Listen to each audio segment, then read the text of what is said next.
My mom hid my promotion letter so I'd stay in her shop, then bragged to everyone that my cousin was the first to make six figures. Why would you do this to me? Because I needed you, Mira. I didn't want you to leave. So you stole my future just to keep me in your past? She didn't answer. And I don't think I'll ever get the answer I'm hoping for. Because after years of burying this story, I need to say it out loud. Not just for advice, though God knows I could use some, but because I'm tired of feeling like I imagined the whole thing. I was raised in Astoria, Queens, over a tiny flower shop that smelled like damp earth and wilted daisies. Petal and vine was my mom's life. She ran it from before I could walk.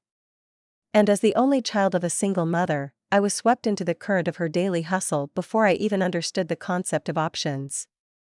My father left before I turned 3. There's one photo of us holding him at a park, slightly blurry. That's it. He remarried in Seattle and never called. My mom, Rena, never spoke ill of him, but her silence was enough. She never dated. Her life was the shop, and by extension, mine was too. She used to say, "This shop saved us," like it was a sacred phrase. And it probably did. It fed us, kept the lights on, and paid for my school supplies. But it also trapped me in a role I never chose. From an early age, I was expected to help. After school, weekends, holidays. My classmates got to go on vacations or join clubs. I learned how to wrap bouquet ribbons and haggle with vendors. When I got a scholarship to Fordham, she celebrated, then gently reminded me I could commute to stay close. I didn't push back. I never really did. But even as I folded carnations and refilled vases, I started to dream of a life outside. In college, I studied business administration with a focus on operations and logistics. I kept a 3.8 GPA, interned at a courier startup, and networked like heck during my last year. I didn't tell her about the interviews I was going on. Every time I thought about it, I imagined the look of betrayal that would wash over her face, and I'd just freeze. I knew what she'd say. "You'll never get another job that loves you like family." Or, "It's just a phase, you belong here." So I waited. Until I got the offer. It came from a company called Ranniger and Blake, a logistics firm in Manhattan. Junior operations analyst. Full-time. Health benefits.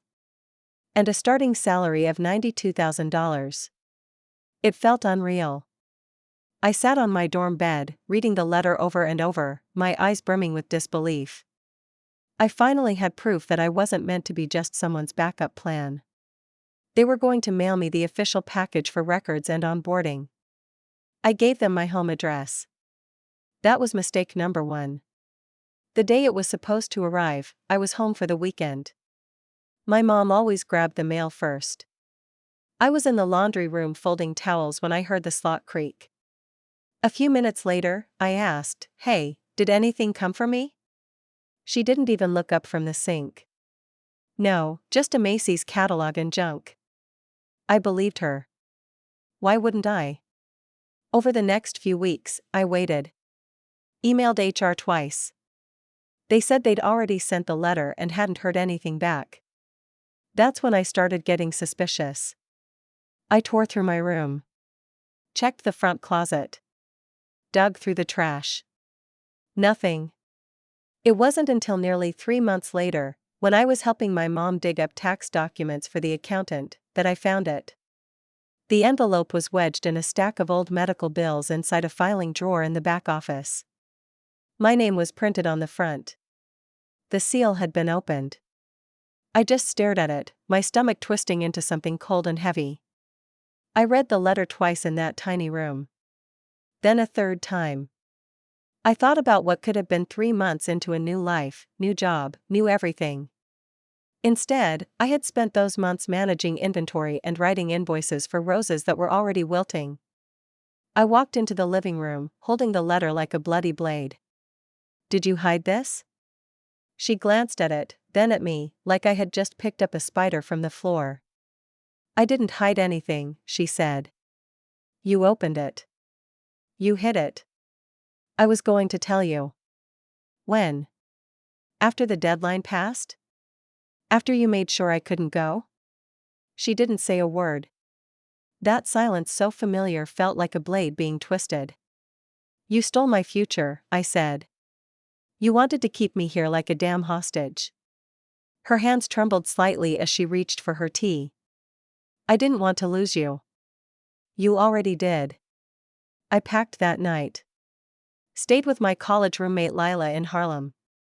She had a shoebox apartment with paper-thin walls, but I would have taken a closet just to breathe again. I contacted Rand Niger and Blake the next morning. The role had been filled, but they had another opening, a lower-tier analyst position. Less pay. Less prestige. But I took it. Anything to start over. We didn't speak for nearly 8 months. During that time, she told relatives that I was off exploring, while parading my cousin Veer like a golden trophy. Veer had landed a job at a startup in Dallas and was making over $100,000. She went around telling family friends, Veer is the first one in the family to make 6 figures. I was making $81,000 by then. I didn't correct her. I didn't care about the comparison anymore. I cared that she had lied. Veer, for all his success, was surprisingly supportive. When we talked over Christmas Zoom, he said, "Your mom's hard to read, but she loves you in her own twisted way." Still what she did? That's not love. That's control. He wasn't wrong. After 8 months of no contact, the silence between us wasn't just quiet, it was active. A wall of unspoken expectations and withheld apologies. I didn't block her. She didn't reach out. And I think we were both waiting for the other to crack first. Then, one cold February evening, I got a call from an unknown number while I was staring out the window of the 1 train, on my way back from work. I let it ring. But something made me check the voicemail once I got above ground. It was her. "Mira, it's me. I made too much chana masala and thought maybe you'd want some. I'll be home tonight if you're around." I deleted it. 2 days later, a box arrived at my apartment. Inside were 3 Tupperware containers, 2 scarves, and a folded note in her thin, cursive handwriting. It wasn't a letter of apology. Not exactly. "I hope you're eating enough. The city is cold. I miss seeing you behind the counter. The shop's not the same. I thought you loved it." There it was. Still no acknowledgement. Still no admission. Just a subtle manipulation cloaked in nostalgia. I didn't respond. The truth was, by that point, I had started building something that was mine. I had found a rhythm at work, even if I was still climbing. I'd made a couple of friends, real friends, not the transactional kind you meet through family. I was dating someone casually. His name was Eric. Smart, quiet, kind. The kind of person who listened, even when you didn't know what you needed to say. Still, something in me always carried the guilt she'd planted. It bloomed in the quiet moments, like walking past a flower stand or seeing an older woman haggling at a farmer's market. I wasn't ready to forgive her, but I wasn't ready to cut her off completely either. Around Mother's Day, she called again. This time I picked up. "Hi," she said, her voice so familiar it made my chest ache. "Hi." There was a long pause. "I'm thinking of repainting the shop. That yellow is starting to look like egg yolk." "Okay. Do you still like lavender?" I saw a nice shade in the catalog. I had no idea how to respond. It wasn't a question. It was a bridge-building attempt, brittle and awkward. "I'm working late," I said. "I have to go." Before I hung up, she said, "Mira, you know I didn't mean to hurt you." But she had. And even if she didn't mean to, it didn't erase the choice she made. I didn't return home that year. Not for Diwali, not for her birthday, not for Christmas. Instead, I poured myself into work. I volunteered to take on an efficiency audit that had most of my coworkers hiding. I wanted the distraction, and I was good at it. Numbers didn't lie. People did. I also kept my relationship with Eric quiet. I didn't know how to explain it to someone like her, someone who believed in arranged introductions and community vetting. The idea that I could date without someone's uncle reviewing a biodata first would have horrified her. A year passed. Then another. I was 32 when she called me out of the blue and said she was selling the shop. "I'm tired," she said. "My knees ache. And the young couple that bought the cafe across the street, they're interested." I didn't ask why she hadn't told me sooner. I didn't ask what changed. But I did say, "Congratulations." She told the family it was her decision, that she wanted to start fresh. But I think deep down, the truth had worn her out. I visited her a few months later. Not for a holiday. Just a random Sunday. The shop was already gutted. Empty walls. No flowers. No counter. Just a dusty space with echoes of 15 years of labor. I expected to feel nostalgic, but I didn't. I felt lighter. We sat in her living room. She made tea and set out Marie biscuits like we were strangers meeting for the first time. I noticed her hair had more gray in it, her hands trembled slightly when she poured. "You've done well," she said after a while. "I hear things from Auntie Leela." I sipped my tea and said nothing. "Dear's not doing so well," she added, voice low. "He left his job.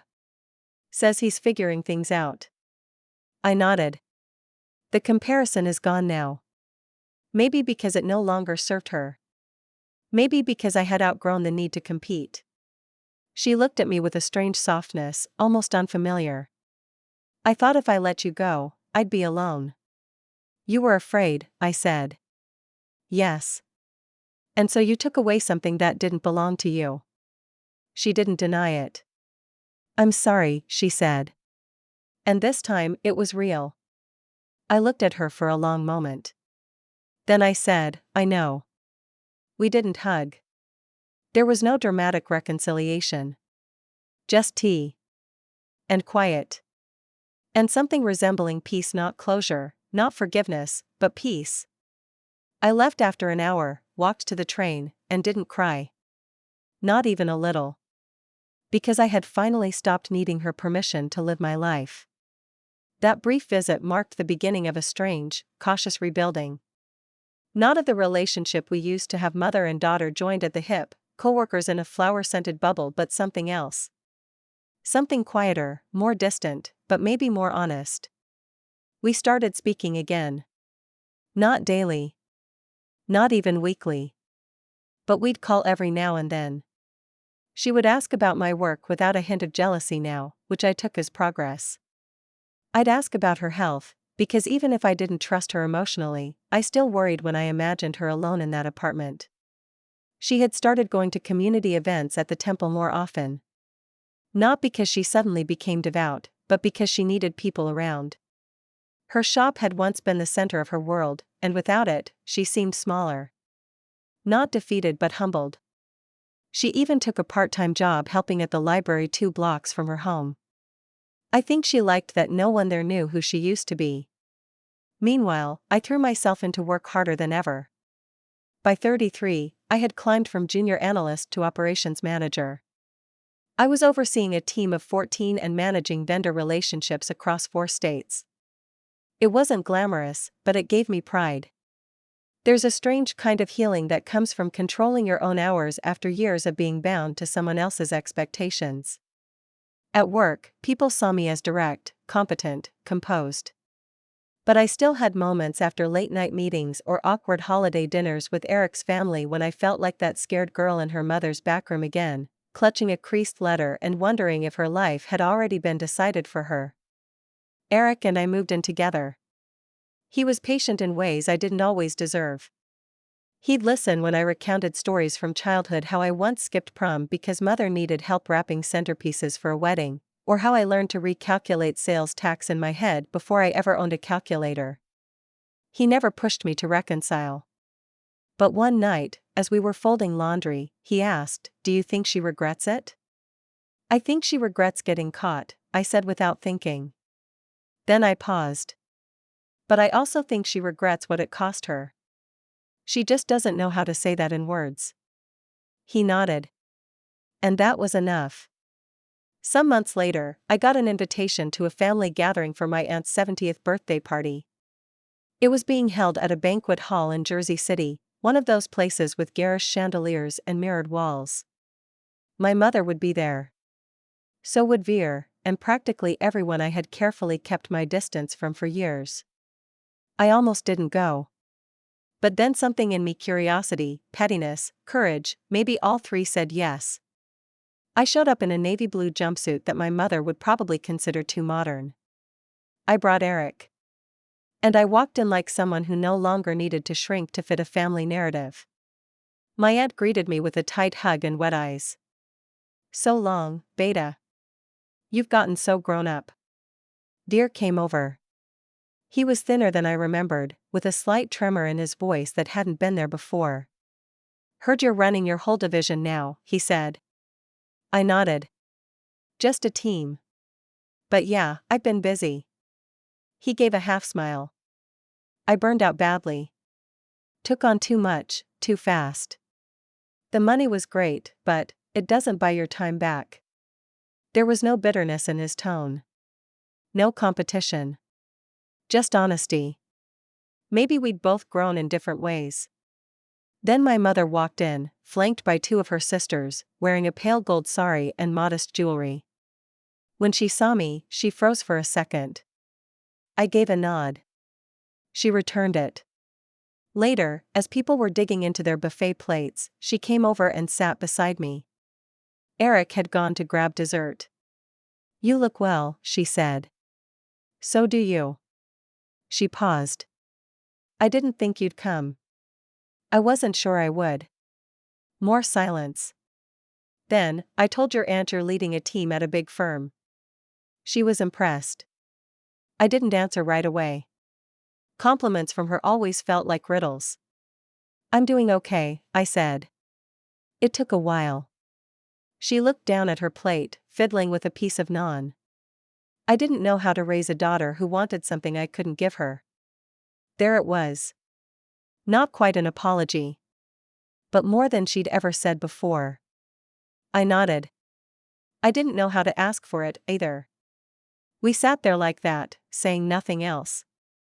Two women with a decade of tension between them, sharing a table for the first time without pretending. Later that night, I overheard her talking to someone from our building, Mrs. Qureshi, an old neighbor. "She's in Manhattan now," my mother said, not boastful, but not ashamed either. "Very busy. Very important work." For the first time, there wasn't a hint of comparison. No mention of Veer. Just pride, quiet and undemanding. After the birthday party, something shifted, not in an explosive way, but more like tectonic plates sliding quietly under the surface. There were no dramatic apologies, no long emotional talks. My mother and I just started showing up again.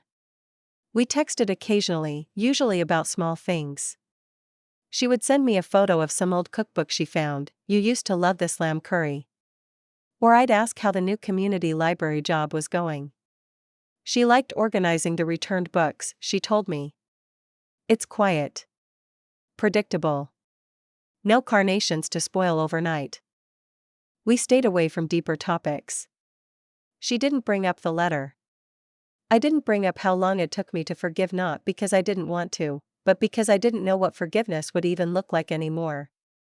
Eric and I grew stronger during this time. Living with him helped me realize just how much emotional contortion I used to perform to survive with my mother. He never demanded answers. He let silence sit between us without trying to fill it. He made space for my rage, for my grief, even for the guilt I still sometimes carried for pulling away from the only person who raised me. One evening, while cleaning out an old box of college stuff, I found a folded worksheet I'd scribbled goals on during my junior year at Fordham. The first one was, "Make 6 figures before 30. I laughed a little. I'd missed that milestone by a year. But I was doing well. Really well. Yet sometimes, I still felt the ghost of that girl standing in the shop, hands sticky with sap, wishing someone would ask her what she wanted. That ghost visited me often during holidays. Diwali came around, and my mother invited me over. Just dinner. Just the two of us, she said. No drama. I said yes, with hesitation curled in the back of my throat. She had cooked everything: dal makhni, saag paneer, the fluffy kind of rice she used to make on temple feast days. She didn't lecture me about my clothes or ask when I was getting married. She just poured chai and asked how Eric liked his new job. He's finally working under a manager who isn't a narcissist, I said. She cracked a smile. Rare find. It was the closest thing to an inside joke we'd shared in years. Then, without looking up from her tea, she said, I told Veer what I did. About your letter. I froze. He was surprised, but not shocked, she added. He said he'd suspected something, back when you disappeared for a while. But he never asked. I didn't know what to say. The words sat in my throat, heavy. I told him, she went on, because he was struggling. He felt like a failure. Like he had to live up to this image we created of him. And I needed to be honest. At least once. That admission hit me harder than I expected. I'd always seen Veer as the one she lifted up while I got buried. But the truth was, she had used him, too, just differently. He was the gold standard, the shield. And now, he was exhausted from the weight of it. Did he forgive you? I asked. I don't know, she said. But he said thank you. And that he hoped you'd be okay. That night, I realized we were all victims of the same machinery expectation, family obligation, image. I wasn't the only one who'd been bent into a role I didn't choose. After that, things between us began to resemble something close to mutual respect. I didn't move back home. I didn't start helping her manage her bills or calling her every day. But I made space for her where I could. And more importantly, I stopped letting her take space from me that wasn't offered. She surprised me a few months later by asking to come visit me in the city. I want to see where you work. Where you live. Just once. I hesitated. I wasn't sure I wanted her in my world. I wasn't sure she wouldn't twist the visit into commentary on the rent, on the lifestyle, on how small the kitchen was. But something inside me said yes. She arrived on a Saturday wearing a crisp lavender kurta and new walking shoes. Eric gave her a polite hello and offered her ginger water, which she accepted with a half smile. I took her to my office building in Tribeca. We couldn't go upstairs. It was the weekend, but she stood on the sidewalk and stared up at the mirrored glass facade. Do you come here every day? Most days. Sometimes I travel. She nodded, like she was trying to imagine me as someone she'd never known. Then we walked a few blocks to a quiet cafe I liked. She ordered tea. I had a salad I barely touched. I couldn't have imagined this, she said finally. This? This version of you. I looked at her. Because you didn't want to. Her lips tightened, not in anger, but in guilt. No. I didn't. She reached into her purse and pulled out something folded in half old and worn. She slid it across the table. I unfolded it. It was the original job offer letter from Niger and Blake. The one I had found in the drawer all those years ago. She had kept it. I thought about throwing it away after you left. Then I thought. Maybe I should remember what I almost took from you. I folded it again and gave it back. You should keep it. As long as you don't pretend it didn't happen. We didn't hug when we parted that day. But she touched my hand lightly before stepping onto the train, and for the first time, her grip didn't feel like it came with invisible strings attached. After that day in the city, our relationship entered a new phase, distant but strangely balanced. She didn't ask for much. I didn't offer more than I could. There was a mutual recognition now, two adults, bound by blood but not by ownership. And then came the invitation that lit the final match. A family friend, Mrs. Chaudhary, someone my mom had always admired and tried to impress, was throwing a retirement dinner for her husband, a big-shot accountant in Long Island. She invited nearly every South Asian family from our old circle in Queens, including mine. Normally, I wouldn't have gone. But a week before the event, my mother called me with that same lilt in her voice she used when she wanted something disguised as a compliment. "I told Mrs. Chaudhary you'd be coming," she said casually. "They're excited to meet the famous Manhattan girl." I froze. "You did what?" "Well, you've become quite the story now, haven't you? First girl from our building to climb corporate without marrying into it. I thought it would make you proud." There it was again, using me, this time not as a sacrifice, but as a token. And yet, I agreed to go. Not out of obedience. Not to please her. But because something in me wanted to stand in that room and own my story. But I had a plan. On the day of the dinner, I didn't wear the safe navy blue blouse or a modest kurta like I used to. I wore a tailored deep emerald green jumpsuit with a thin gold belt, subtle earrings, and heels sharp enough to slice through the floor. My hair was straight, sleek, and unapologetically modern. I looked like the version of myself she never thought would last. Or exist. Eric drove me to the event. He didn't come in. He knew this wasn't his arena, and he respected that I had something to close on my own. The moment I walked in, I felt heads turn. Not because I was dressed up, but because I had never looked so complete. The banquet hall buzzed with music and laughter. Platters of samosas and paneer tikka passed between tables. And there she was, my mother, near the front, surrounded by women she once competed with in silence and self-righteousness. Her eyes landed on me, and I watched the flicker of pride followed by anxiety. She knew this wasn't a reunion. It was a reckoning. "Oh my God, Mira?" one of the aunties gasped. "You look like you just stepped off a movie set." "Manhattan does that to people," someone else jokes. I smiled. "Manhattan didn't do it. I did." There were light chuckles. My mom tried to join in, but I kept my distance. I knew what was coming. Sure enough, about 20 minutes into mingling, Mrs. Chaudhary herself came over. A stern but pleasant woman in a burgundy silk sari, she looked me up and down like I was an exhibit. "I've heard so much about you," she said. "Your mother tells us you're practically running your company." I smiled politely. "Not the whole company. Just a regional division." "Oh, still very impressive," she said. "You know, for the longest time, we all thought Veer was the star. He was the first to make six figures, wasn't he?" My smile sharpened just a touch.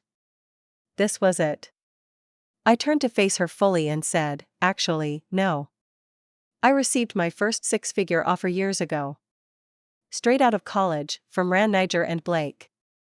But the letter went missing. So I had to find my own way. Eventually, I did."